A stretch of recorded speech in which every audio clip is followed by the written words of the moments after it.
Bienvenue dans cette vidéo où nous allons parler de dosage par titrage.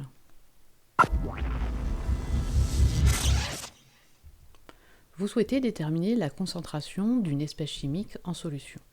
Comment faire? Eh bien, nous avons déjà vu des méthodes physiques d'analyse comme la mesure du pH qui nous permet d'avoir accès à la concentration en ion oxonium, des dosages par étalonnage avec l'absorbance ou la conductivité. Ces méthodes ont l'avantage de conserver la composition du système en espèces chimiques, c'est ce qu'on appelle des méthodes non destructives, elles ne détruisent pas le système. Maintenant, nous allons voir les méthodes chimiques d'analyse, ce sont les dosages par titrage, et ces méthodes par contre sont destructives puisqu'elles détruisent la composition du système d'espèces chimiques. Alors vous avez déjà vu les titrages en première, rappelons le principe, on prend une espèce A que l'on souhaite titrer, on la place dans un bécher, et dans la burette au-dessus, on met une espèce B, ce qu'on appelle une solution titrante, et A va réagir avec B avec une réaction d'équation. Ici, on va prendre A plus B d'un produit.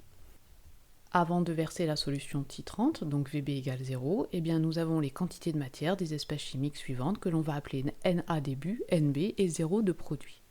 On commence à verser la solution titrante. À chaque fois que l'on verse, l'espèce chimique B réagit avec l'espèce chimique A. La quantité de B est nulle dans le bécher jusqu'à l'équivalence, que l'on va noter VEKV équivalence. À l'équivalence, la quantité de l'espèce chimique A est également nulle dans le bécher, on dit qu'elle a été entièrement titrée. On a donc à l'équivalence la relation suivante Na début égale Nb équivalence. Nous pouvons donc déterminer la quantité de matière dans le bécher au départ à partir de la quantité de matière de B à l'équivalence. Cependant, eh bien, il nous faut un moyen de repérer le volume à l'équivalence. Vous avez en première repéré l'équivalence avec un changement de couleur, c'est ce qu'on appelle un suivi colorimétrique. Eh bien, en terminale, on va accéder à deux autres méthodes. Soit les espèces chimiques sont ioniques, on va avoir alors une réaction support de titrage qui va faire intervenir des ions. On va donc réaliser un suivi, ce que l'on appelle un titrage par suivi conductimétrique. Et si les espèces chimiques sont des espèces acides-bases, eh bien on va avoir une réaction support de titrage acido-basique et on va faire un suivi du titrage avec un pH mètre.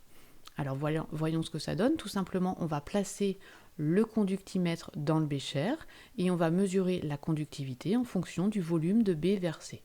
On va avoir deux portions de droite, alors là c'est un exemple, les pentes ne seront pas forcément comme ceci, mais on va repérer le volume à l'équivalence à l'intersection des deux portions de droite. C'est ce qu'on appelle la méthode des droites séquentes. Avec un suivi pH métrique, eh bien, on plonge le pH mètre dans la solution titrée. On va donc tracer le pH en fonction du volume de B versé. On va obtenir un saut de pH et nous verrons en TP qu'on va repérer le volume à l'équivalence par la méthode qu'on appelle la méthode des tangentes. Nous verrons comment la tracer en TP. Voici l'essentiel à retenir. Donc lorsque l'on veut doser une espèce A par titrage, eh bien cela signifie que l'on souhaite déterminer la concentration de l'espèce A. Lors d'un titrage, on fait une méthode destructive, donc on détruit le système d'espèces chimiques. L'équivalence est repérée avec un suivi conductimétrique ou pH métrique. Et à l'équivalence, on a la relation suivante entre les quantités de matière. Petite remarque, on pourra également trouver ce genre de notation. L'équivalence est notée grand E et début est noté titré. Voilà pour cette vidéo, je vous dis à bientôt.